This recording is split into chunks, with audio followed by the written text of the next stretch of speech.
ಲೋಕಸಭಾ ಚುನಾವಣೆ ಈವರೆಗೂ ಘೋಷಣೆಯಾಗಿಲ್ಲ. ಘೋಷಣೆಗೆ ಮುನ್ನವೇ ಮೊದಲ ಪಟ್ಟಿ ರಿಲೀಸ್ ಮಾಡೋದಕ್ಕೆ ಬಿಜೆಪಿ ಸಿದ್ಧವಾಗಿದೆ. ಬಿಜೆಪಿಯ ನಾಯಕರು ದೆಹಲಿಯಲ್ಲಿ ಪತ್ರಿಕಾಗೋಷ್ಠಿಯನ್ನ ಮಾಡ್ತಾ ಇದ್ದಾರೆ. ಮೊದಲ ಪಟ್ಟಿ ಫಸ್ಟ್ ಲಿಸ್ಟ್ ಇವತ್ತು ರಿಲೀಸ್ ಆಗ್ತಾ ಇದೆ. ಕರ್ನಾಟಕದ ಸಂಸದರು ಕೂಡ ಈ ಲಿಸ್ಟ್ ನಲ್ಲಿ ಇರುವಂತಹ ಸಾಧ್ಯತೆ ಇದೆ. ಕರ್ನಾಟಕದಿಂದ 10ಕ್ಕೂ ಹೆಚ್ಚು ಅಭ್ಯರ್ಥಿಗಳು ಈ ಲಿಸ್ಟ್ ನಲ್ಲಿ ಇರುವಂತಹ ಸಾಧ್ಯತೆಗಳಿದ್ದಾವೆ. अनेक जनहित के निर्णय पिछले 10 साल में माननीय प्रधानमंत्री नरेंद्र मोदी जी के नेतृत्व में हुए। आदरणीय प्रधानमंत्री जी ने आग्रह से कहा कि इस बार भाजपा 370 और एनडीए 400 पार का संकल्प लेकर देशवासियों के सामने जाए।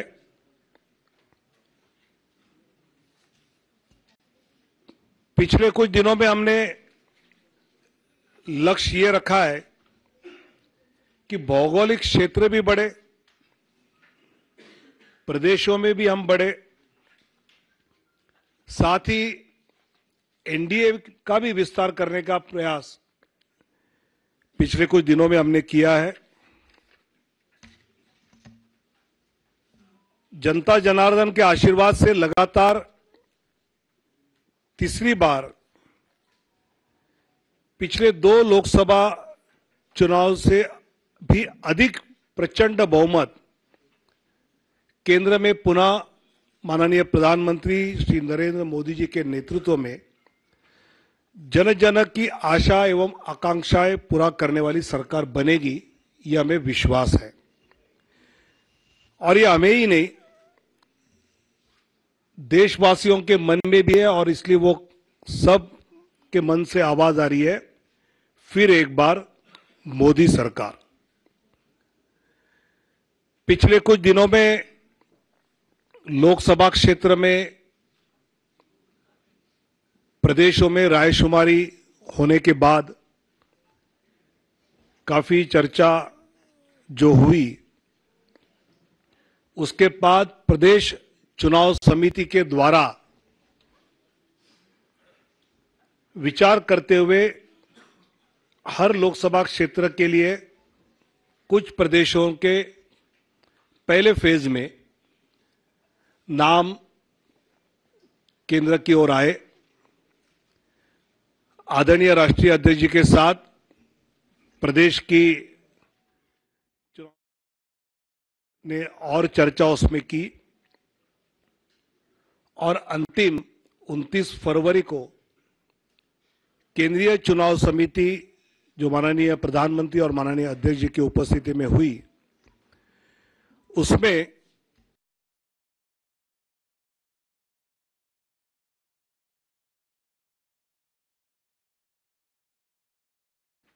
हुआ, उसमें माननीय प्रधानमंत्री जी वाराणसी से चुनाव लड़ेंगे। 34 केंद्रीय मंत्री एवं राज्य मंत्री,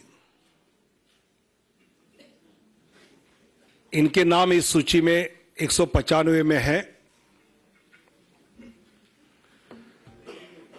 एक लोकसभा अध्यक्ष जी का नाम भी है, और 2 पूर्व मुख्यमंत्री। ऐसे 195 में उम्मीदवारों के नाम हैं। उसमें 28 हमारी मातृशक्ति है, 50 से कम उम्र वाले 47 युवा उम्मीदवार, 47 फीमेल 28, मातृशक्ति 28, यूथ 47, अनुसूचित जाति शेड्यूल कास्ट 27, शेड्यूल ट्राइब अनुसूचित जनजाति 18,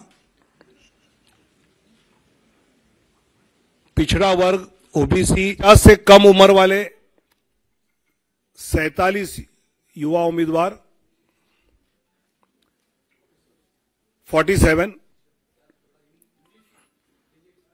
फीमेल 28 मातृशक्ति 28 ಬಿಜೆಪಿಯ ಮೊದಲ ಪಟ್ಟಿ ಕೆಲವೇ ಕ್ಷಣಗಳಲ್ಲಿ ರಿಲೀಸ್ ಆಗಲಿದೆ 195 ಅಭ್ಯರ್ಥಿಗಳ ಪಟ್ಟಿಯನ್ನ ಬಿಜೆಪಿ ಯಾವುದೇ ಕ್ಷಣದಲ್ಲಿ ರಿಲೀಸ್ ಮಾಡುತ್ತೆ. ವಿನೋದ್ ತಾವ್ಡೆ ಬಿಜೆಪಿ ಜನರಲ್ ಸೆಕ್ರೆಟರಿ ದೆಹಲಿಯಲ್ಲಿ ಪತ್ರಿಕಾಗೋಷ್ಠಿಯನ್ನ ಉದ್ದೇಶಿಸಿ ಮಾತನಾಡ್ತಾ ಇದ್ದಾರೆ. 195 ಕ್ಷೇತ್ರಗಳಿಗೆ ಅಭ್ಯರ್ಥಿಗಳ ಪಟ್ಟಿಯನ್ನ ಇವತ್ತು ಪ್ರಕಟ ಮಾಡಲಾಗುತ್ತೆ. ಚುನಾವಣೆ ಘೋಷಣೆ ಮಾರ್ಚ್ 10ರ ನಂತರ ಆಗಬಹುದು. ಇನ್ನು 8 ದಿನ ಇದೆ. 8 ದಿನ ಮೊದಲ ಪಟ್ಟಿಯನ್ನ ಬಿಜೆಪಿ ರಿಲೀಸ್ ಮಾಡ್ತಾ ಇದೆ. 195 ಅಭ್ಯರ್ಥಿಗಳ ಮೊದಲ ಪಟ್ಟಿ ಇವತ್ತು ರಿಲೀಸ್ ಆಗ್ತಾ ಇದೆ. 34 ಜನ ಕೇಂದ್ರ ಸಚಿವರು ಈ ಮೊದಲ ಪಟ್ಟಿಯಲ್ಲಿರ್ತಾರೆ. 28 ಜನ ಮಹಿಳಾ ಅಭ್ಯರ್ಥಿಗಳಿಗೆ ಟಿಕೆಟ್ ಅನ್ನ ಘೋಷಣೆ ಮಾಡಲಾಗುತ್ತೆ. ಇವತ್ತು ಒಟ್ಟಾರೆ 16 ರಾಜ್ಯ 2 ಕೇಂದ್ರಾಡಳಿತ ಪ್ರದೇಶಗಳಿಗೆ ಬಿಜೆಪಿ ಅಭ್ಯರ್ಥಿಗಳನ್ನ ಘೋಷಣೆ ಮಾಡ್ತಾ ಇದೆ. ಒಟ್ಟಾರೆ 195 ಅಭ್ಯರ್ಥಿಗಳಲ್ಲಿ 47 ಯುವಕರಿಗೆ ಅವಕಾಶವನ್ನ ಕೊಡಲಾಗಿದೆ.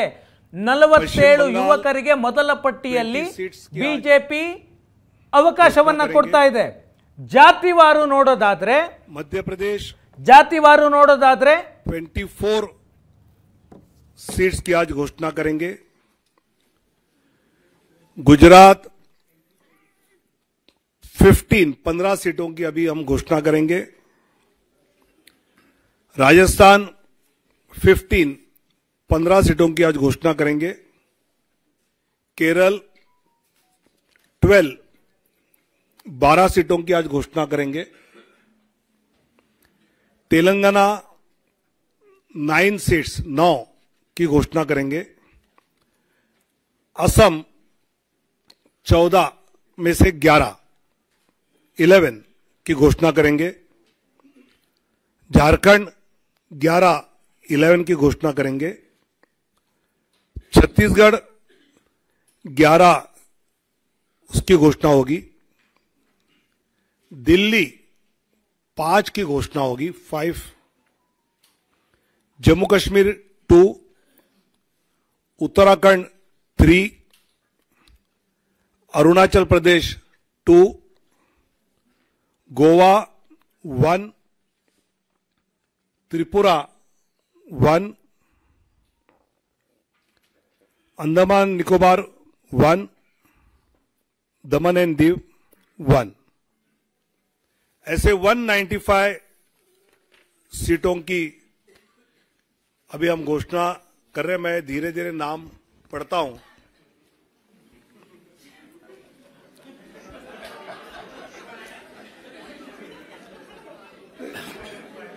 चुनाव आयोग की प्रेस की आदत होनी चाहिए, इसलिए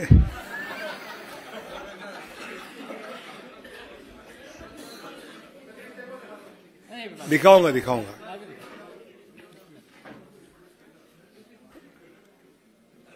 वाराणसी से माननीय प्रधानमंत्री जी नरेंद्र मोदी जी.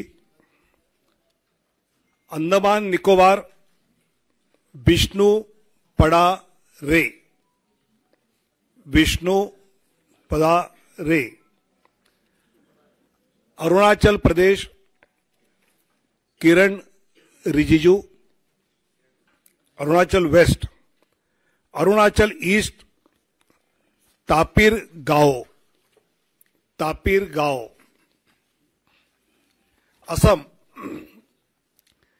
करीमगंज अनुसूचित जाति सीट से कृपानाथ मल्ला. सिलचर परिमल शुक्ला वैद्य. ऑटोनोमस जिला शेड्यूल ट्राइब अमर सिंह टिस्सो. गुवाहाटी बिजुली कलिता मेधी. मंगलदोई दिलीप सैकिया. तेजपुर रणजीत दत्ता, नौगांव सुरेश बोरा, कलियाबोर कामाख्य प्रसाद तासा, जोरहाट तोपन कुमार गोगाई, डिब्रूगढ़ सर्वानंद सोनोवाल, लखीमपुर प्रधान बरुआ, ऐसे असम के 11। अब छत्तीसगढ़ सरगुजा 195 ಕ್ಷೇತ್ರಗಳ ಅಭ್ಯರ್ಥಿಗಳ ಪಟ್ಟಿಯನ್ನ ಬಿಜೆಪಿ ರಿಲೀಸ್ ಮಾಡಿದೆ. ಆದರೆ ಬಿಜೆಪಿಯ ಮೊದಲ ಪಟ್ಟಿಯಲ್ಲಿ ಕರ್ನಾಟಕದಿಂದ ಒಬ್ಬ ಅಭ್ಯರ್ಥಿಯೂ ಇಲ್ಲ. ಕರ್ನಾಟಕದ 28 ಕ್ಷೇತ್ರಗಳಿಗೆ ಯಾವುದೇ ಕ್ಷೇತ್ರಗಳಿಗೂ ಬಿಜೆಪಿ ಅಭ್ಯರ್ಥಿಯನ್ನ ಘೋಷಣೆ ಮಾಡಿಲ್ಲ. 195 ಕ್ಷೇತ್ರಗಳಿಗೆ ಮೊದಲ ಪಟ್ಟಿಯಲ್ಲಿ ರಿಲೀಸ್ ಮಾಡಲಾಗಿದೆ ಅಭ್ಯರ್ಥಿಗಳ ಹೆಸರುಗಳನ್ನ. ಕರ್ನಾಟಕದಿಂದ ಒಂದೇ ಒಂದು ಹೆಸರುಗಳನ್ನು ಬಿಜೆಪಿ ಹೈಕಮಾಂಡ್ ಘೋಷಣೆ ಮಾಡಿಲ್ಲ. ಗುರುವಾರ ಕೇಂದ್ರ ಚುನಾವಣಾ ಸಮಿತಿಯ ಸಭೆ ನಡೆದಿತ್ತು. ಆ ಸಭೆಗೆ BS ಯಡಿಯೂರಪ್ಪನವರು ಹೋಗಬೇಕಾಗಿತ್ತು, ಹೋಗಿಲ್ಲ. ಆ ಕಾರಣ ಇರಬಹುದಾ ಗೊತ್ತಿಲ್ಲ ಇನ್ನು. ಆದರೆ 17 ರಾಜ್ಯಗಳಲ್ಲಿ 16 ರಾಜ್ಯ 2 ಕೇಂದ್ರಾಡಳಿತ ಪ್ರದೇಶಗಳಿಗೆ ಅಭ್ಯರ್ಥಿಗಳನ್ನು ಘೋಷಣೆ ಮಾಡಲಾಗಿದೆ.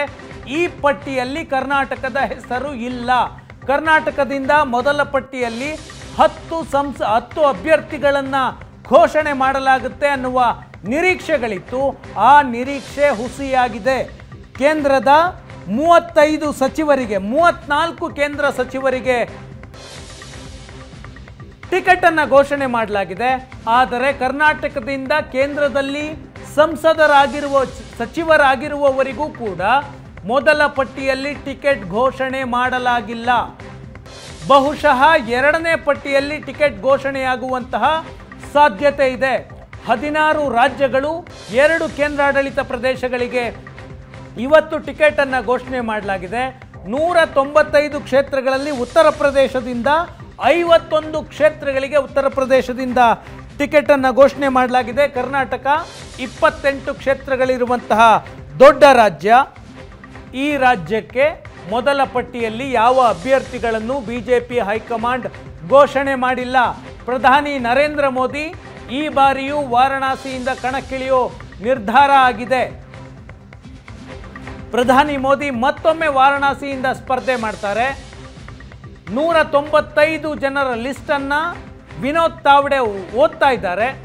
ಕೇಂದ್ರದ 34 ಸಚಿವರುಗಳ ಲಿಸ್ಟ್ನಲ್ಲಿ ಮೊದಲ ಪಟ್ಟಿಯಲ್ಲಿ 34 ಸಚಿವರಿದ್ದಾರೆ.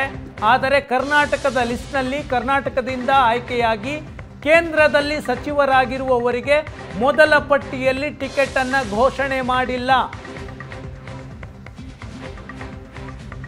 ಈಗಷ್ಟೇ ಮಾಹಿತಿ ಬರ್ತಾ ಇದೆ. ಕರ್ನಾಟಕದಲ್ಲಿ ಬಿಜೆಪಿ ಮತ್ತು ಜೆಡಿಎಸ್ನ ಮೈತ್ರಿ ಈವರೆಗೆ ಅಂತ್ಯ ಆಗಿಲ್ಲ. ಬಿಜೆಪಿ ಮತ್ತು ಜೆಡಿಎಸ್ನ ಮಧ್ಯೆ ಕ್ಷೇತ್ರ ಹಂಚಿಕೆ ಈವರೆಗೂ ಫೈನಲ್ ಆಗಿಲ್ಲ. ಈವರೆಗೆ ಹಲವು ಬಾರಿ ಮಾತುಕತೆಗಳಾಗಿದ್ದಾವೆ. ಆ ಕಾರಣಕ್ಕೆ ಮೈತ್ರಿ ಸೀಟುಗಳು ಫೈನಲ್ ಆದ ನಂತರ ರಾಜ್ಯದ ಅಭ್ಯರ್ಥಿಗಳ ಹೆಸರು ಘೋಷಣೆಯಾಗುವಂತಹ ಸಾಧ್ಯತೆ ಇದೆ. ಬಿಜೆಪಿ ಮತ್ತು ಜೆಡಿಎಸ್ ಮೈತ್ರಿ ಮಾಡಿಕೊಂಡಿದ್ದಾವೆ. ಕರ್ನಾಟಕದಲ್ಲಿ ಜೆಡಿಎಸ್ 5 ಸ್ಥಾನಗಳನ್ನು ಕೇಳ್ತಾ ಇದೆ, ಬಿಜೆಪಿ 3 ಸ್ಥಾನಗಳನ್ನಷ್ಟೇ ಕೊಡ್ತೀವಿ ಅಂತ ಹೇಳ್ತಾ ಇದೆ. ಇನ್ನು ಮಾತುಕತೆಗಳು ಅಂತಿಮ ಹಂತಕ್ಕೆ ತಲುಪಿಲ್ಲ, ಫೈನಲ್ ಆಗಿಲ್ಲ.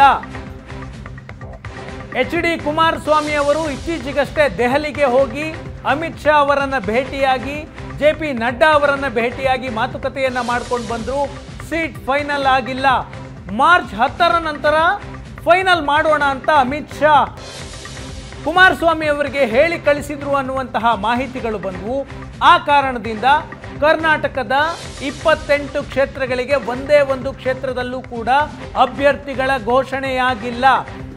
ಯಾವ ಜಾಗದಲ್ಲಿ ಸಂಘಟನೆ ಬಲವಾಗಿದೆ ಆ ಜಾಗಗಳಲ್ಲಿ, ಅಂದರೆ ಬೇರೆ ರಾಜ್ಯಗಳಲ್ಲಿ ಘೋಷಣೆಯಾಗಿದೆ.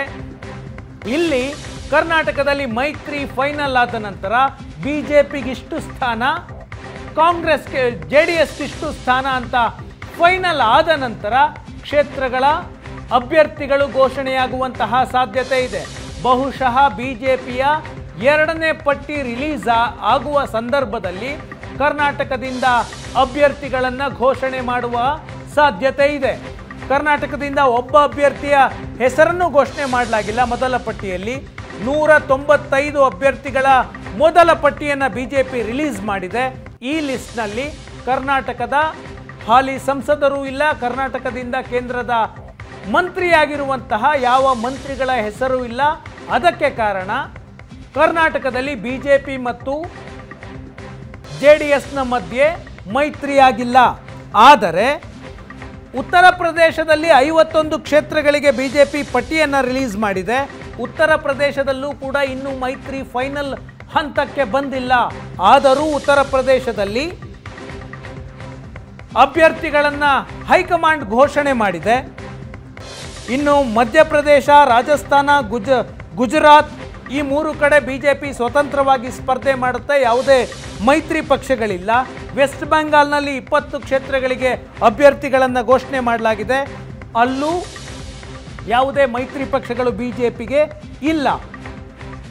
ಮೈತ್ರಿ ಎಲ್ಲೆಲ್ಲಿ ಮಾಡಿಕೊಳ್ಳಲಾಗ್ತಾ ಇದೆ, ಉದಾಹರಣೆಗೆ ಕರ್ನಾಟಕ, ಮಹಾರಾಷ್ಟ್ರ ಈ ರಾಜ್ಯಗಳಲ್ಲಿ ಅಭ್ಯರ್ಥಿಗಳ ಘೋಷಣೆ ಆಗಿಲ್ಲ.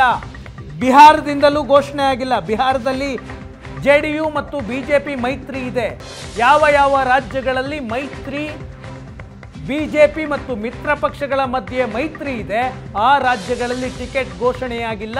ಉತ್ತರ ಪ್ರದೇಶದ 51 ಕ್ಷೇತ್ರಗಳಲ್ಲಿ ಮಾತ್ರ ಟಿಕೆಟ್ ಅನ್ನು ಘೋಷಣೆ ಮಾಡಲಾಗಿದೆ. ಉತ್ತರ ಪ್ರದೇಶದಲ್ಲಿ ಬಿಜೆಪಿಯ ಜೊತೆ ಮೈತ್ರಿ ಮಾಡಿಕೊಳ್ಳುವಂತಹ ಪಕ್ಷಗಳು ಸಣ್ಣ ಪುಟ್ಟ ಪಕ್ಷಗಳು, ಕೇವಲ 1-2 ಸ್ಥಾನಗಳನ್ನಷ್ಟೇ ಆ ಪಕ್ಷಗಳಿಗೆ ಕೊಡುವಂತಹ ಸ್ಥಿತಿ ಇದೆ.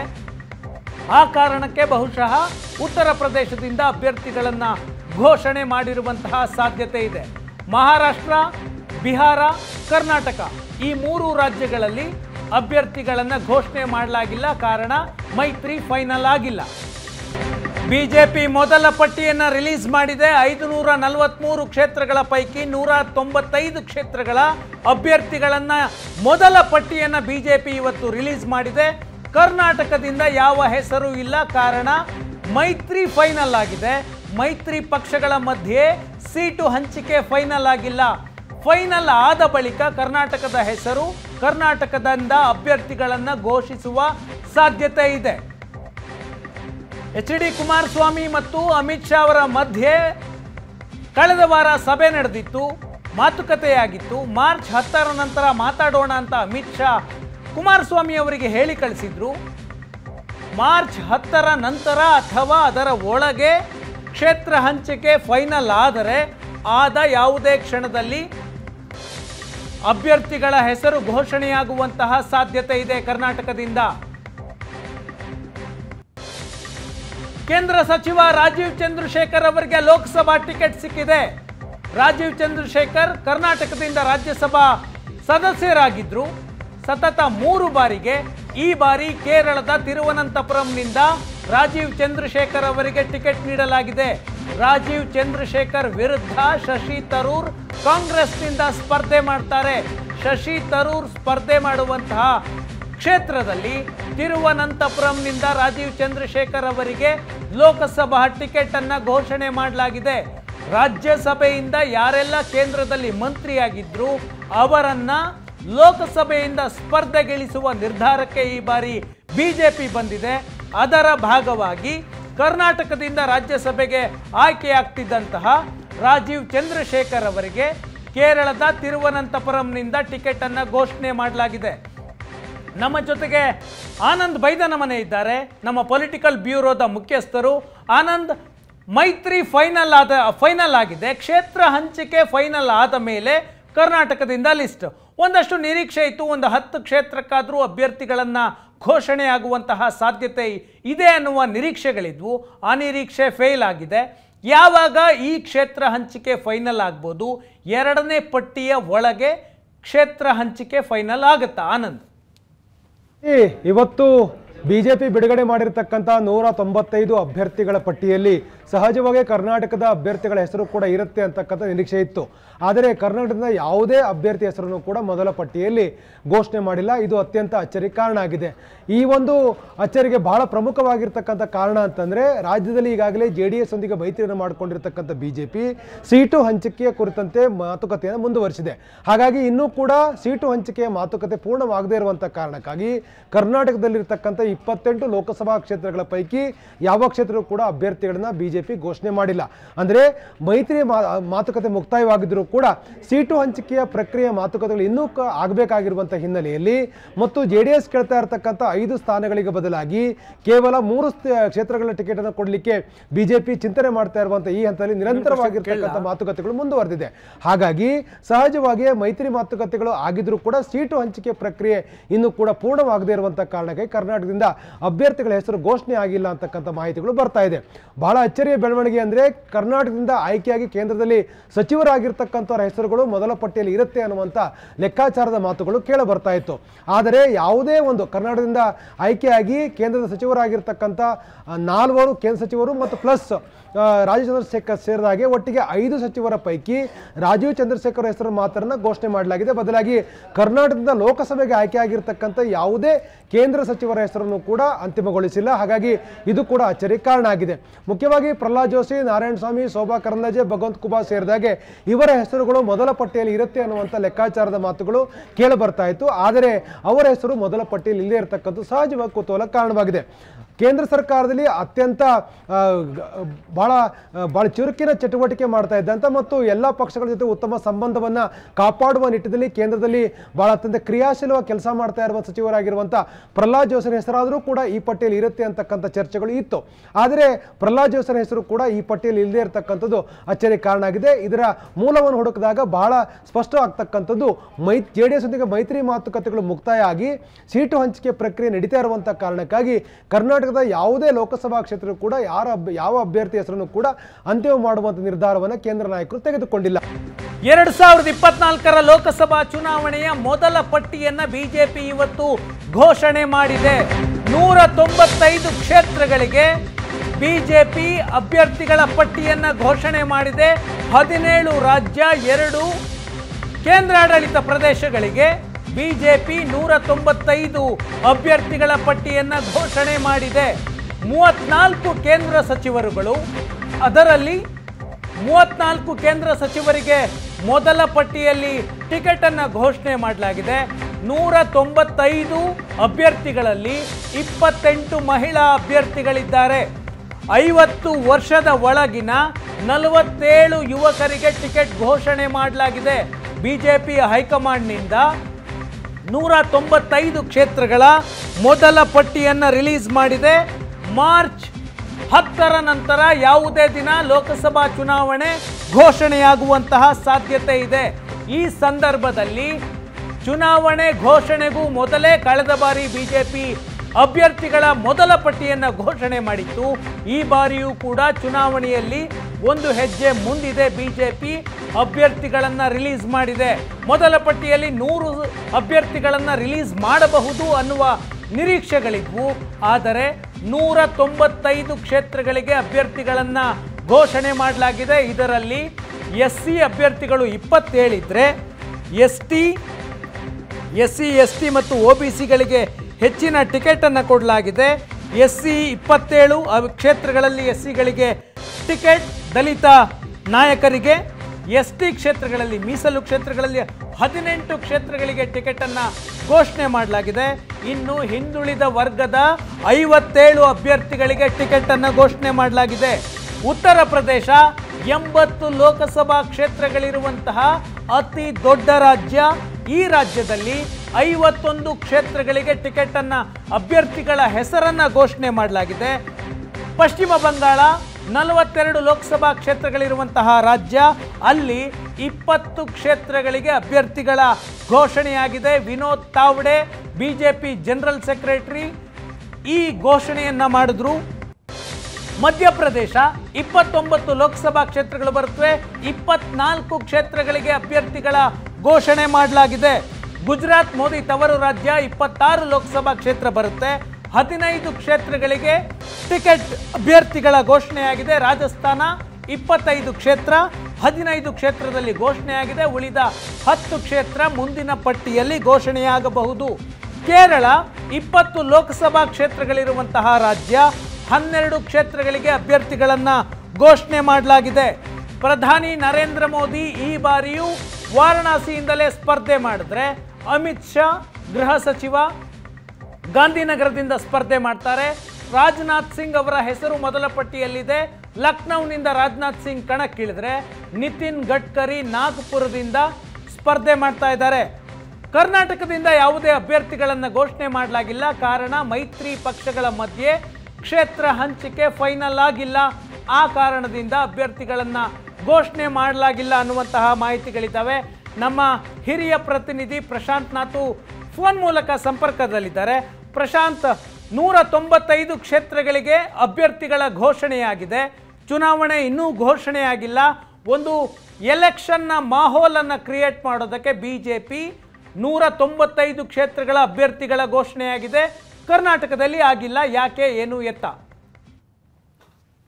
ಪ್ರಮುಖವಾಗಿ ಕರ್ನಾಟಕದಲ್ಲಿ ಇನ್ನೂ ಕೂಡ ಜೆಡಿಎಸ್ ಜೊತೆಗೆ ಸೀಟು ಹಂಚಿಕೆ ಅಂತಿಮವಾಗಬೇಕಾಗಿದೆ. ಕೆಲವು ರಾಜ್ಯಗಳನ್ನ ಅಂದ್ರೆ ಉತ್ತರ ಪ್ರದೇಶ ಮತ್ತು ಮಧ್ಯಪ್ರದೇಶ್, ಮಹಾರಾಷ್ಟ್ರ, ಕೇರಳ, ತಮಿಳುನಾಡು, ಆಂಧ್ರ ಪ್ರದೇಶ್, ತ್ರಿಪುರಾ, ವೆಸ್ಟ್ ಬೆಂಗಾಲ್ ಈ ರಾಜ್ಯಗಳ ಬಗ್ಗೆ ಸುದೀರ್ಘವಾಗಿ ಮೊದಲ ಕೇಂದ್ರೀಯ ಚುನಾವಣಾ ಸಮಿತಿ ಸಭೆಯಲ್ಲಿ ಚರ್ಚೆ ಮಾಡಲಾಗಿತ್ತು.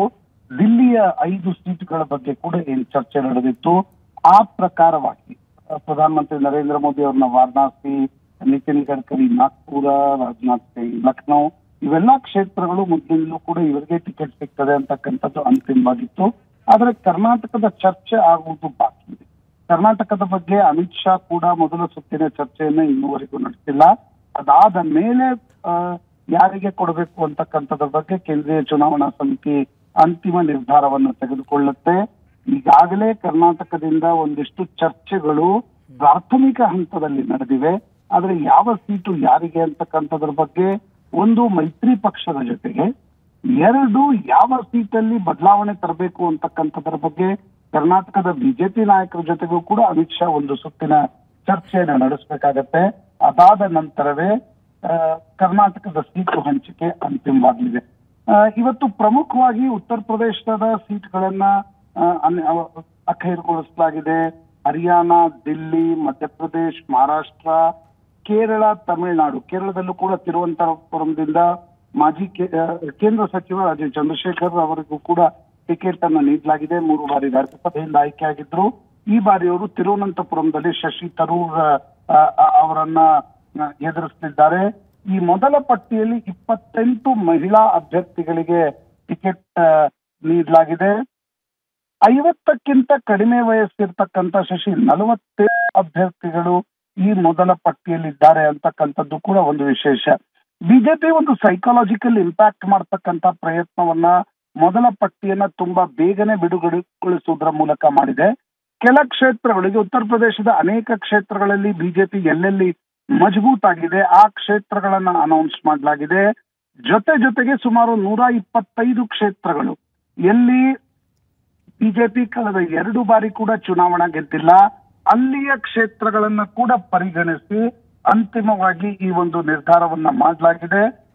ಕಾಂಗ್ರೆಸ್ ಕರ್ನಾಟಕದಲ್ಲಿ ಯಾವ ಒಂದು ಅಡ್ವಾಂಟೇಜ್ ಅನ್ನ ಮೊದಲು ಅಭ್ಯರ್ಥಿಗಳ ಪಟ್ಟಿಯನ್ನ ಬಿಡುಗಡೆಗೊಳಿಸುವುದರ ಮೂಲಕ ಮಾಡಿತ್ತು, ಅದೇ ಅಡ್ವಾಂಟೇಜ್ ಅನ್ನ ಪಡಿತಕ್ಕಂತ ಪ್ರಯತ್ನವನ್ನ ಬಿಜೆಪಿ ರಾಷ್ಟ್ರೀಯ ಮಟ್ಟದಲ್ಲಿ ಮಾಡ್ತಿದೆ. ಮಧ್ಯಪ್ರದೇಶ, ಛತ್ತೀಸ್ಗಢ, ರಾಜಸ್ಥಾನದಲ್ಲೂ ಕೂಡ ಈ ಒಂದು ಪ್ರಯೋಗವನ್ನ ಬಿಜೆಪಿ ಮಾಡಿತ್ತು. ರಾಷ್ಟ್ರೀಯ ಚುನಾವಣೆಗಳು ಘೋಷಣೆ ಆಗಲಿಕ್ಕೆ ಇನ್ನೂ 1 ವಾರಗಳ ಅವಧಿ ಇರುವಾಗಲೇ ಬಿಜೆಪಿ ತನ್ನ ಮೊದಲ ಪಟ್ಟಿಯನ್ನ ಬಿಡುಗಡೆಗೊಳಿಸುವುದರ ಮೂಲಕ ಒಂದು ಕುರುಕ್ಷೇತ್ರದಲ್ಲಿ ಮೊದಲ ಒಂದು ಅಡ್ವಾಂಟೇಜ್ ಅನ್ನ ಪೊಲಿಟಿಕಲ್ ಒಂದು ಯಾರು ಬೇಗನೆ ಶುರು ಮಾಡ್ತಾರೆ ಅಂತಕ್ಕಂಥದ್ರ ಬಗ್ಗೆ ಒಂದು ಕುತೂಹಲ ಇರುತ್ತೆ. ಅದನ್ನ ಮಾಡುವ ಪ್ರಯತ್ನವನ್ನ ಬಿಜೆಪಿ ಮೊದಲ ಪಟ್ಟಿಯನ್ನ ಬಿಡುಗಡೆಗೊಳಿಸುವುದರ ಮೂಲಕ ಮಾಡಿದೆ. ಶಶಿ. ಪ್ರಶಾಂತ್, ಕರ್ನಾಟಕದ ವಿಷಯಕ್ಕೆ ಬಂದ್ರೆ ಜೆಡಿಎಸ್ ಕ್ಷೇತ್ರಗಳನ್ನು ಕೇಳ್ತಾ ಇರೋದು ಹಳೆ ಮೈಸೂರು ಭಾಗದಲ್ಲಿ. ಮಂಡ್ಯ, ಬೆಂಗಳೂರು ಗ್ರಾಮಾಂತರ, ತುಮಕೂರು, ಚಿಕ್ಕಬಳ್ಳಾಪುರ ಮತ್ತು ಕೋಲಾರ ಈ ರೀತಿಯ ಕ್ಷೇತ್ರಗಳನ್ನು ಮತ್ತು ಬೆಂಗಳೂರು ನಾರ್ತ್ ಇರಬಹುದು, ಈ ರೀತಿಯ ಕ್ಷೇತ್ರಗಳನ್ನು ಜೆ ಡಿ ಎಸ್ ನಿರೀಕ್ಷೆ ಮಾಡ್ತಾ ಇದೆ. ಆದರೆ ಕಲ್ಯಾಣ ಕರ್ನಾಟಕ ಮತ್ತು ಕಿತ್ತೂರು ಕರ್ನಾಟಕದ ಭಾಗದ ಕ್ಷೇತ್ರಗಳಿಗೆ ಅಭ್ಯರ್ಥಿಗಳನ್ನು ಘೋಷಣೆ ಮಾಡಬಹುದಿತ್ತು, ಯಾಕೆ ಮಾಡಿಲ್ಲ ಅಂತ ಅನಿಸುತ್ತೆ. ಕೇಂದ್ರದ ಸಚಿವರುಗಳು 5 ಜನ ಇದ್ದಾರೆ, ಅವರ ಪೈಕಿಯೂ ಉತ್ತರ ಕರ್ನಾಟಕದ ಭಾಗದಲ್ಲಿರುವ ಸಚಿವರುಗಳಿಗೂ ಕೂಡ, ಉದಾಹರಣೆ ಪ್ರಹ್ಲಾದ್ ಜೋಶಿ ಅವರಿಗೂ ಕೂಡ ಘೋಷಣೆ ಆಗಿಲ್ಲ, ಯಾಕೆ ಅನಿಸುತ್ತೆ ಪ್ರಶಾಂತ್? ನೋಡಿ, ಮುಖ್ಯವಾಗಿ ಕರ್ನಾಟಕದಲ್ಲಿ ಜೆಡಿಎಸ್ ಮತ್ತು ಬಿಜೆಪಿಯ ನಡುವೆ ಒಂದು ಮೈತ್ರಿ ಏರ್ಪಾಟಾಗಿದೆ. ಆ ಮೈತ್ರಿಯ ಮಾತುಕತೆ ಅಂತಿಮಗೊಂಡು ಸೀಟು ಹಂಚಿಕೆ ಅಂತಿಮಗೊಳ್ಳುವವರೆಗೆ ಕರ್ನಾಟಕದ ಸೀಟ್ಗಳನ್ನ ಘೋಷಿಸ್ತಕ್ಕಂಥದ್ದು ನಾಟ್ ಪೊಲಿಟಿಕಲಿ ಪ್ರೂಡೆಂಟ್ ಅಂತಕ್ಕಂಥದ್ದು ಕೂಡ ಒಂದು ವಿಷಯವಾಗಿರುತ್ತೆ. ಇನ್ನೊಂದು ಪ್ರಮುಖವಾಗಿ ಚರ್ಚೆ ನಡೆದಿದೆ. ಉತ್ತರ ಪ್ರದೇಶಕ್ಕೆ ಸಂಬಂಧಪಟ್ಟಂತೆ, ಮಧ್ಯಪ್ರದೇಶಕ್ಕೆ ಸಂಬಂಧಪಟ್ಟಂತೆ, ಕೇರಳ, ತಮಿಳುನಾಡು, ಆಂಧ್ರ ಪ್ರದೇಶಕ್ಕೆ ಸಂಬಂಧಪಟ್ಟಂತೆ ನೋಡಿ 167 ಕ್ಷೇತ್ರಗಳಿವೆ. ಬಿಜೆಪಿಯು 2 ಬಾರಿ ಕೂಡ ಗೆದ್ದಿಲ್ಲ, ಅಂದ್ರೆ 14-19ರಲ್ಲಿ ಗೆದ್ದಿಲ್ಲ. ಅಲ್ಲಿನ 125 ಕ್ಷೇತ್ರಗಳಲ್ಲಿ ಪ್ರಧಾನಮಂತ್ರಿ ಮೋದಿ, ಅಮಿತ್ ಶಾ, ಜೆ.ಪಿ. ನಡ್ಡಾ, ರಾಜನಾಥ್ ಸಿಂಗ್ ಕಳೆದ 2 ತಿಂಗಳಿಂದ ಪ್ರತಿಯೊಬ್ಬರು ಕೂಡ 125 ಕ್ಷೇತ್ರಗಳಿಗೆ ಭೇಟಿ ನೀಡತಕ್ಕಂತ ಪ್ರಯತ್ನವನ್ನ ಮಾಡಿದ್ದಾರೆ. ಅಂದ್ರೆ ಕಳೆದ ಬಾರಿ ಸೋತಿರ್ತಕ್ಕಂತ ಕ್ಷೇತ್ರಗಳಲ್ಲಿ ಕನಿಷ್ಠ 50%ವಾದ್ರೂ ಈ ಸಲ ಗೆಲ್ಲಬೇಕು, ಗೆದ್ರೆ ಮಾತ್ರ 400 ಕೂಡ್ತೀವಿ ಅಂತಕ್ಕಂಥದ್ದು ಬಿಜೆಪಿಯ ಲೆಕ್ಕಾಚಾರ. ಕಾರಣದಿಂದ ಆ ಕ್ಷೇತ್ರಗಳ ಬಗ್ಗೆ ಹೆಚ್ಚು ಒಂದು ಫೋಕಸ್ ಮಾಡಲಾಗಿತ್ತು. ಮುಂದಿನ 1 ವಾರದ ಅವಧಿಯಲ್ಲಿ ಹೆಚ್ಚು ಕಡಿಮೆ ಮಾರ್ಚ್ 10ರಿಂದ 12ರವರೆಗೆ 2ನೇ ಪಟ್ಟಿ ಬರಬಹುದು ಅಂತಕ್ಕಂಥದ್ದನ್ನ ಬಿಜೆಪಿಯ ದಿಲ್ಲಿ ಮೂಲಗಳು ಹೇಳ್ತಾ ಇವೆ. ಅದಕ್ಕಿಂತ ಮುಂಚೆ ಕರ್ನಾಟಕದ ನಾಯಕರನ್ನು ಕೂಡ ಕರೆಸ್ಕೊಂಡು ಚರ್ಚೆ ಮಾಡಿ ಅಂತಿಮ ಜೆಡಿಎಸ್ ಜೊತೆ ಇನ್ನೂ ಮೈತ್ರಿ ಸೀಟ್ ಹಂಚಿಕೆ ಅಂತಿಮಗೊಳ್ಳದೇ ಇರೋದ್ರಿಂದ ಕರ್ನಾಟಕದ ಸೀಟ್ಗಳನ್ನ ಘೋಷಿಸ್ತಕ್ಕಂಥದ್ದು, ಅಭ್ಯರ್ಥಿಗಳನ್ನ ಘೋಷಿಸ್ತಕ್ಕಂಥದ್ದು ಪೊಲಿಟಿಕಲಿ ನಾಟ್ ಗುಡ್ ಮೆಸೇಜ್ ಅಂತಕ್ಕಂಥದ್ರ ಬಗ್ಗೆ ಕೂಡ ಬಿಜೆಪಿ ನಾಯಕರ ಚಿಂತನೆ ಇದ್ದ ಹಾಗಿದೆ. ಇನ್ನೊಂದು ವಾರದ ಅವಧಿಯಲ್ಲಿ ಕರ್ನಾಟಕ ಸೇರಿದಂತೆ ಇನ್ನಷ್ಟು ರಾಜ್ಯಗಳ ಅಂದ್ರೆ ಸುಮಾರು 2ನೇ ಪಟ್ಟಿಯಲ್ಲಿ 125ರಿಂದ 150 ಅಭ್ಯರ್ಥಿಗಳ ಒಂದು ಸೀಟ್ ಹಂಚಿಕೆಯನ್ನ ಕೂಡ ಮಾಡಲಾಗತ್ತೆ ಅಂತಕ್ಕಂಥದ್ದನ್ನ ಬಿಜೆಪಿಯ ಮೂಲಗಳು ಹೇಳ್ತಾ ಇವೆ. ಶಶಿ. ಪ್ರಶಾಂತ್, ರಾಜ್ಯಸಭೆಯಿಂದ ಆಯ್ಕೆಯಾಗಿ ಕೇಂದ್ರದಲ್ಲಿ ಸಚಿವರಾದಂಥವರನ್ನ ಈ ಬಾರಿ ಲೋಕಸಭಾ ಚುನಾವಣೆಯಲ್ಲಿ ಟಿಕೆಟ್ ಕೊಟ್ಟು ಕಣಕ್ಕಿಳಿಸಲಾಗ್ತಾ ಇದೆ. ಉದಾಹರಣೆ ಕಿರಣ್ ರಿಜಿಜು ಅವರಿಗೆ ಅರುಣಾಚಲ ಪ್ರದೇಶದಿಂದ ಟಿಕೆಟ್ ಅನ್ನು ಕೊಟ್ಟಿದ್ದಾರೆ, ರಾಜೀವ್ ಚಂದ್ರಶೇಖರ್ ಅವರಿಗೆ ಕೇರಳದಿಂದ ಟಿಕೆಟ್ ಅನ್ನು ಕೊಟ್ಟಿದ್ದಾರೆ. ನಿರ್ಮಲಾ ಸೀತಾರಾಮನ್ ಮತ್ತು ಜೈಶಂಕರ್ ಕೂಡ ರಾಜ್ಯಸಭೆಯಿಂದ ಆಯ್ಕೆಯಾಗಿ ಕೇಂದ್ರದಲ್ಲಿ ಸಚಿವರಾದಂಥವರು, ಅವರು ಕರ್ನಾಟಕದಿಂದ ಕಣಕ್ಕಿಳಿತಾರೆ ಅನ್ನುವಂತಹ ಚರ್ಚೆಗಳಿದ್ವು. ರಾಜೀವ್ ಚಂದ್ರಶೇಖರ್ ಅವರು ಬೆಂಗಳೂರು ಸೆಂಟ್ರಲ್ನಿಂದ ಸ್ಪರ್ಧೆ ಮಾಡಬಹುದು ಅನ್ನುವ ಚರ್ಚೆ ಇದ್ವು. ಅವರನ್ನು ಕೇರಳದ ತಿರುವನಂತಪುರಂನಿಂದ ಟಿಕೆಟ್ ಅನ್ನು ಕೊಡಲಾಗಿದೆ. ಈಗ ಜೈಶಂಕರ್ ಮತ್ತು ನಿರ್ಮಲಾ ಸೀತಾರಾಮನ್ ಇಬ್ಬರಲ್ಲಿ ಒಬ್ಬರಿಗೆ ಬೆಂಗಳೂರಿನಿಂದ ಟಿಕೆಟ್ ಕೊಡುವಂತಹ ಸಾಧ್ಯತೆ ಎಷ್ಟರ ಮಟ್ಟಿಗಿದೆ ಪ್ರಶಾಂತ್? ನನಗನ್ಸುತ್ತೆ ಕರ್ನಾಟಕದ ಮುಖ್ಯಮಂತ್ರಿ ಸಿದ್ದರಾಮಯ್ಯನವರು ನನ್ನ ತೆರಿಗೆ ನನ್ನ ಹಕ್ಕು ಹೋರಾಟವನ್ನ ನಡೆಸಿದ ನಂತರ ನಾನ್ ಕನ್ನಡ ಸ್ಪೀಕಿಂಗ್ ಕೇಂದ್ರ ಮಂತ್ರಿಗಳನ್ನು ತಂದು ಬೆಂಗಳೂರಿನಲ್ಲಿ ಸ್ಪರ್ಧೆಗೆ ಇಳಿಸುವ ಉತ್ಸುಕತೆಯನ್ನ ಬಿಜೆಪಿ ಎಷ್ಟು ಪ್ರದರ್ಶಿಸುತ್ತೆ ಅಂತಕ್ಕಂಥದ್ದು ಪ್ರಶ್ನಾರ್ಥಕ. ಯಾಕಂದ್ರೆ ಅದಕ್ಕೆ ತಂದೆ ಆಗಿರ್ತಕ್ಕಂಥ ಒಂದು ರಿಪರ್ಕೇಶನ್ಸ್ ಇರಲಿದೆ. ಈಗ ಬೆಂಗಳೂರು ದಕ್ಷಿಣದ ಬಗ್ಗೆ ತೇಜಸ್ವಿ ಸೂರ್ಯವನ್ನು ಹೊರತುಪಡಿಸಿ ಬೇರೆಯವ್ರಿಗೆ ಕೊಡಬಹುದಾ ಅಂತಕ್ಕಂಥದ್ರ ಬಗ್ಗೆ ಬೇರೆ ಬೇರೆ ಹಂತಗಳಲ್ಲಿ ಬೇರೆ ಬೇರೆ ಅಂದ್ರೆ ಸಾಮಾನ್ಯ ಜನತೆ ಅದನ್ನು ಚರ್ಚೆ ಮಾಡ್ತಾ ಇತ್ತೆ ಹೊರತು ಬಿಜೆಪಿಯ ನಾಯಕರನ್ನ ಕೇಳಿದಾಗ ಆ ಸಾಧ್ಯತೆಗಳು ಕಡಿಮೆ ಅಂತಕ್ಕಂಥದ್ದನ್ನ ಸ್ಪಷ್ಟಪಡಿಸಲಾಗ್ತಾ ಇದೆ. ನಿರ್ಮಲಾ ಸೀತಾರಾಮನ್ ಅವರ ಅವಧಿ ಇನ್ನೂ ಕೂಡ ಇದೆ, ಜಯಶಂಕರ್ ಅವರ ಅವಧಿ ಕೂಡ ಇನ್ನೂ ಬಾಕಿ ಇದೆ. ಮತ್ತು ಜಯಶಂಕರ್ ಮತ್ತು ನಿರ್ಮಲಾ ಸೀತಾರಾಮನ್ ಇಬ್ರು ತಮಿಳರು, ಅವರನ್ನ ಕರ್ಕೊಂಡು ಬಂದು ಬೆಂಗಳೂರಿನಲ್ಲಿ ನಿಲ್ಲಿಸುವ ಸಾಧ್ಯತೆ ಎಷ್ಟು ಅಂತಕ್ಕಂಥದ್ದು ಪ್ರಶ್ನಾರ್ಥಕ. ಮೊದಲೇ ಸುಮಾರು 6 ತಿಂಗಳ ಹಿಂದೆಯೇ ಪ್ರಧಾನಮಂತ್ರಿ ಮೋದಿ ಮತ್ತು ಅಮಿತ್ ಶಾ ಅನೇಕ ಹಿರಿಯ ಕೇಂದ್ರ ಸಚಿವರಿಗೆ ಸ್ಪಷ್ಟಪಡಿಸಿದ್ರು, ಈ ಬಾರಿ ನೀವು ಲೋಕಸಭೆಗೆ ನಿಲ್ಲಬೇಕು, ರಾಜ್ಯಸಭೆಗೆ ನಿಮ್ಗೆ ಟಿಕೆಟ್ ಕೊಡಲ್ಲ ಅಂತಕ್ಕಂಥದ್ದನ್ನು ಸ್ಪಷ್ಟಪಡಿಸಿದ್ರು. ಫಾರ್ ಎಕ್ಸಾಂಪಲ್ ಧರ್ಮೇಂದ್ರ ಪ್ರಧಾನ್ ಸಂಬಲ್ಪುರದ ಒರಿಸ್ಸಾದಿಂದ ಸ್ಪರ್ಧಿಸುವ ಸಾಧ್ಯತೆಗಳು ಜಾಸ್ತಿ ಇವೆ. ಭೂಪೇಂದ್ರ ಯಾದವ್ ಹರಿಯಾಣದ ಭಿವಾನಿಯಿಂದ ಸ್ಪರ್ಧಿಸ್ತಕ್ಕಂಥ ಸಾಧ್ಯತೆಗಳು ಭೂಪೇಂದ್ರ ಯಾದವ್ ಅವ್ರದ್ದು ಜಾಸ್ತಿ ಇದೆ.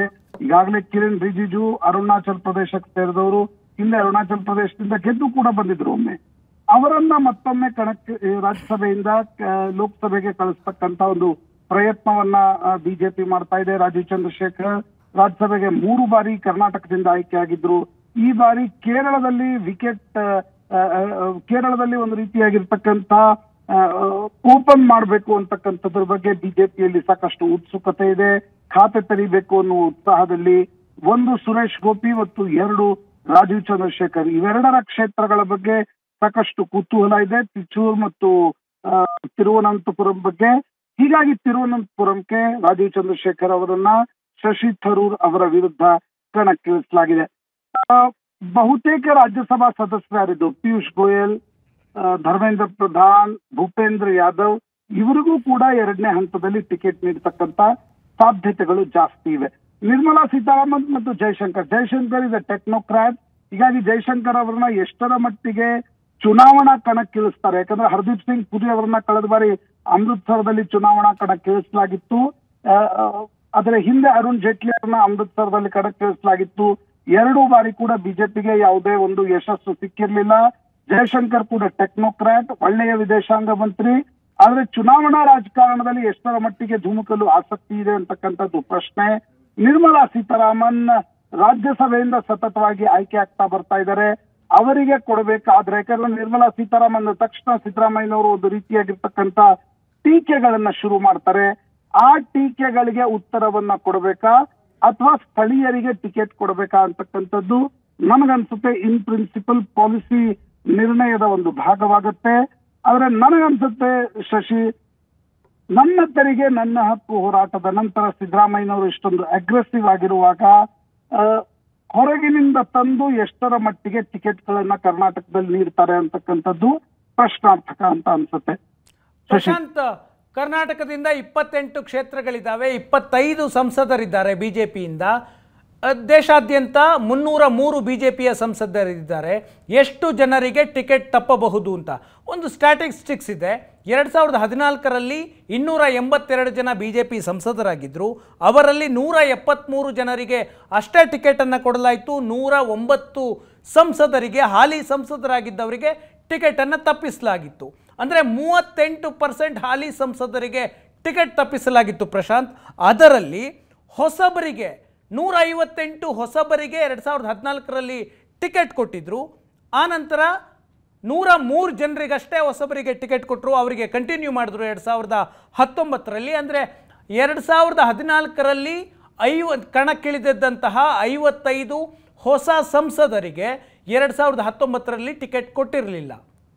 ಹಾಗಾದರೆ ಈ ಬಾರಿ ಕರ್ನಾಟಕದಿಂದ ಎಷ್ಟು ಸಂಸದರಿಗೆ ಟಿಕೆಟ್ ಮಿಸ್ ಆಗುವಂತಹ ಸಾಧ್ಯತೆಗಳಿದ್ದಾವೆ, ಹಾಗೆಯೇ ರಾಷ್ಟ್ರ ಮಟ್ಟದಲ್ಲೂ ಕೂಡ ಪ್ರಶಾಂತ್? ಶಶಿ ನೋಡಿ, ಗುಜರಾತ್ನಲ್ಲಿ 2002ರ ನಂತರ ನರೇಂದ್ರ ಮೋದಿ ಏನು ಒಂದು ಸೆಂಟರ್ ಸ್ಟೇಜ್ ಬಂದ್ರು, ಅವರ ಪಾಲಿಟಿಕ್ಸ್ ನ ಪ್ರಮುಖವಾಗಿರ್ತಕ್ಕಂಥ ಭಾಗ ಅಭ್ಯರ್ಥಿಗಳನ್ನ ಬದಲಾವಣೆ ಮಾಡಿ ಒಂದು ರೀತಿಯಲ್ಲಿ ಆಂಟಿ ಇನ್ಕಂಬನ್ಸಿಯನ್ನ ಬಕ್ ಮಾಡತಕ್ಕಂಥ ಪ್ರಯತ್ನವನ್ನ ಅವರು ಎಲ್ಲ ರಾಜ್ಯಗಳಲ್ಲೂ ಮಾಡ್ತಾರೆ, ಲೋಕಸಭೆಯಲ್ಲೂ ಮಾಡ್ತಾರೆ. ಸುಮಾರು 30ರಿಂದ 40% ಟಿಕೆಟ್ಗಳು ನರೇಂದ್ರ ಮೋದಿ ಅವರ ಪ್ರತಿಯೊಂದು ಚುನಾವಣೆಯಲ್ಲೂ ಕೂಡ ಬದಲಾವಣೆ ಆಗಿವೆ. ಕೆಲವೊಂದು ಕಡೆ ಅದು ಪೊಲಿಟಿಕಲ್ ಡಿವಿಡೆಂಡ್ ಅನ್ನ ಕೊಟ್ಟಿದೆ. ಕರ್ನಾಟಕದಂತ ರಾಜ್ಯದಲ್ಲಿ ಅದೊಂದು ರೀತಿ ಬಿಜೆಪಿಗೆ ನಷ್ಟವನ್ನ ಕೂಡ ಉಂಟು ಮಾಡಿದೆ. ಆದರೆ ನರೇಂದ್ರ ಮೋದಿ ಮತ್ತು ಅಮಿತ್ ಶಾ ಅವರ ತಂತ್ರಗಾರಿಕೆಯ ಒಂದು ಭಾಗ ಅಂತಂದ್ರೆ ಆದಷ್ಟು ಹೆಚ್ಚಿನ ಮಟ್ಟಿಗೆ ಮಾನದಂಡಗಳನ್ನ ಹಾಕಿ ಟಿಕೆಟ್ಗಳನ್ನ ನಿರ್ಣಯ ಮಾಡ್ತಕ್ಕಂಥದ್ದು. ಜಾತೀಯ ಕ್ಷೇತ್ರಗಳಿರ್ತಕ್ಕಂಥ ಸಂದರ್ಭದಲ್ಲಿ ಆ ಮಾನದಂಡಗಳನ್ನ ಅನುಸರಿಸದೆ ಸಂಘಟನಾ ಕ್ಷೇತ್ರಗಳು ಇರುವಲ್ಲಿ ಆ ಮಾನದಂಡಗಳನ್ನ ಹೆಚ್ಚಾಗಿ ಅನುಸರಿಸಿ ಹೊಸಬರಿಗೆ ಅವಕಾಶವನ್ನ ಕೊಡ್ತಕ್ಕಂಥ ಪ್ರಯತ್ನವನ್ನ ಮೋದಿ ಮತ್ತು ಅಮಿತ್ ಶಾ ಆಗಿಂದಾಗೆ ಮಾಡಿದ್ದಾರೆ. ಅದು 2014 ಇರ್ಬೋದು, 19 ಇರ್ಬೋದು, ಇಷ್ಟೊಂದು ರಾಜ್ಯಗಳ ವಿಧಾನಸಭಾ ಚುನಾವಣೆಗಳು ನಡೆದಿವೆ, ಅಲ್ಲೂ ಕೂಡ ಈ ತೀರ್ಮಾನವನ್ನ ತೆಗೆದುಕೊಳ್ಳಲಾಗುತ್ತೆ. ಓವರ್ ಆಲ್ ನ್ಯಾಷನಲ್ ಅವರೇಜ್ ನ ಆಧಾರದ ಮೇಲೆ ಸೀಟ್ ಬದಲಾವಣೆಗಳನ್ನ ಮಾಡಲ್ಲ ಅನ್ಸುತ್ತೆ ಶಶಿ. ಯಾಕಂದ್ರೆ ರಾಜ್ಯ ಒಂದು ಯೂನಿಟ್ ಆಗಿ ತೆಗೆದುಕೊಂಡು ಆ ಬದಲಾವಣೆಗಳನ್ನ ಮಾಡಬೇಕಾಗುತ್ತೆ. ಯಾಕಂದ್ರೆ ರಾಜ್ಯದಲ್ಲಿ ಜಾತೀಯ ಸಮೀಕರಣಗಳಿರ್ತವೆ, ಬೇರೆ ಬೇರೆ ಬಣಗಳಿರ್ತವೆ, ಅವುಗಳನ್ನ ಗಣನೆಗೆ ತೆಗೆದುಕೊಂಡು ಈ ಬದಲಾವಣೆಗಳನ್ನ ಮಾಡಬೇಕಾಗತ್ತೆ.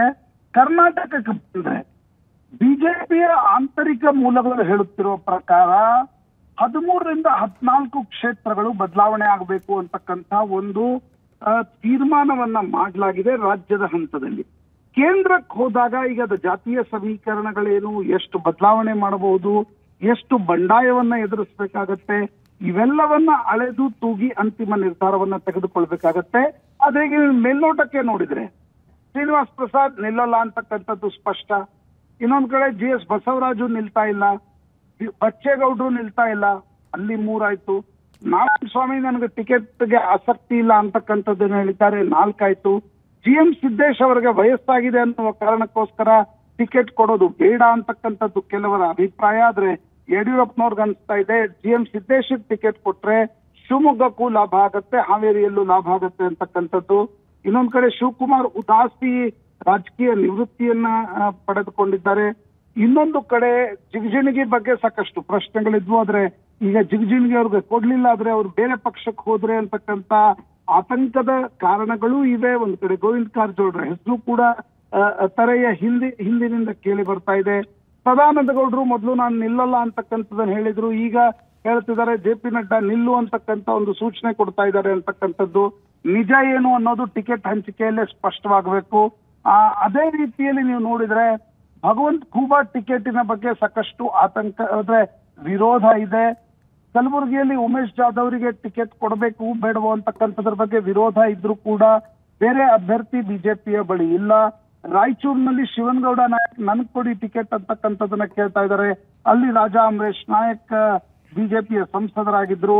ಬಳ್ಳಾರಿಯಲ್ಲಿ ರಾಮುಲು ಅವರನ್ನ ವಾಪಸ್ ತರುವುದರ ಬಗ್ಗೆ ಸ್ವತಃ ಜನಾರ್ದನ್ ರೆಡ್ಡಿ ಮತ್ತು ಇತರರಿಂದ ವಿರೋಧ ಇದೆ. ರಾಮುಲು ಟಿಕೆಟ್ ಕೊಡಬೇಕಾ ಬೇಡವಾ? ಕರಡಿ ಸಂಗಣ್ಣ ಕೊಪ್ಪಳದಲ್ಲಿದ್ದಾರೆ, ಅವರಿಗೆ ಟಿಕೆಟ್ ನೀಡೋದರ ಬಗ್ಗೆ ಅನೇಕರ ವಿರೋಧ ಇದೆ. ಬಾಗಲಕೋಟೆಯಲ್ಲೂ ಕೂಡ ವಿರೋಧ ಇದೆ. ಬೆಳಗಾವಿನಲ್ಲಿ ವಿರೋಧ ಇದೆ. ಹೀಗಾಗಿ ಯಾರಿಗೆ ಟಿಕೆಟ್ ನೀಡಬೇಕು ಅಂತಕ್ಕಂಥದ್ರ ಬಗ್ಗೆ ಅಂತಿಮವಾಗಿ ರಾಜ್ಯವಾರು ಚರ್ಚೆಯ ನಂತರವೇ ನಿರ್ಧಾರವನ್ನ ತೆಗೆದುಕೊಳ್ಳಲಾಗುತ್ತೆ. ನ್ಯಾಷನಲ್ ಎವರೇಜ್ ಏನಿದ್ರು ಕೂಡ ರಾಜ್ಯವನ್ನು ಒಂದು ಯೂನಿಟ್ ಅನ್ನಾಗಿ ಮಾಡಿ ಅಲ್ಲಿಯ ಜಾತಿ ಸಮೀಕರಣಗಳನ್ನ ಸರಿತೂಗಿಸುವ ದೃಷ್ಟಿಯಿಂದ ಟಿಕೆಟ್ ಹಂಚಿಕೆಯನ್ನ ಮಾಡಲಾಗ್ತಾ ಇದೆ. ಪ್ರಶಾಂತ್, ಬಿಜೆಪಿ 195 ಕ್ಷೇತ್ರಗಳಿಗೆ ಅಭ್ಯರ್ಥಿಗಳ ಹೆಸರನ್ನ ಘೋಷಣೆ ಮಾಡಿದೆ. ಕರ್ನಾಟಕದಿಂದ ಯಾವ ಕ್ಷೇತ್ರಗಳಿಗೂ ಅಭ್ಯರ್ಥಿಗಳ ಹೆಸರು ಘೋಷಣೆಯಾಗಿಲ್ಲ. ಕಾರಣ ಬಿಜೆಪಿ ಮತ್ತು JDSನ ಮಧ್ಯೆ ಮೈತ್ರಿ ಫೈನಲ್ ಆಗಿದೆ. ಕ್ಷೇತ್ರಗಳ ಹಂಚಿಕೆ ಫೈನಲ್ ಆಗಬೇಕಿದೆ. ಈ ವಾರದ ಒಳಗೆ HD ಕುಮಾರಸ್ವಾಮಿ ಮತ್ತು ಬಿಜೆಪಿಯ ನಾಯಕರುಗಳು ದೆಹಲಿಗೆ ತೆರಳುವಂತಹ ಸಾಧ್ಯತೆ ಇದೆ. ದೆಹಲಿಯಲ್ಲಿ ಬಿಜೆಪಿ ನಾಯಕರ ಜೊತೆ ಹೈಕಮಾಂಡ್ನ ನಾಯಕರ ಜೊತೆ ಚರ್ಚೆ ಮಾಡಿದ ನಂತರ ಬಿಜೆಪಿ 2ನೇ ಪಟ್ಟಿಯಲ್ಲಿ ರಾಜ್ಯದ ಅಭ್ಯರ್ಥಿಗಳು ಘೋಷಣೆಯಾಗುವಂತಹ ಸಾಧ್ಯತೆ ಇದೆ.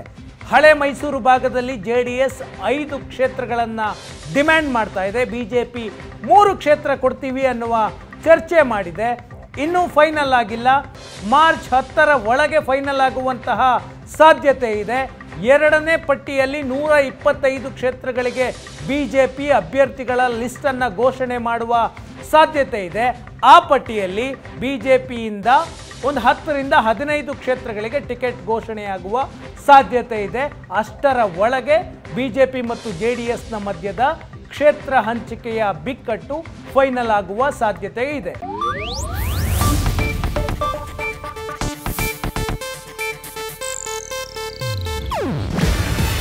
ಇದು ಏಷ್ಯಾನೆಟ್ ನ್ಯೂಸ್ ನೆಟ್ವರ್ಕ್ ಪ್ರಸ್ತುತಿ. ನೀವು ನೋಡ್ತಿದ್ದೀರಾ ಏಷ್ಯಾನೆಟ್ ಸುವರ್ಣ ನ್ಯೂಸ್.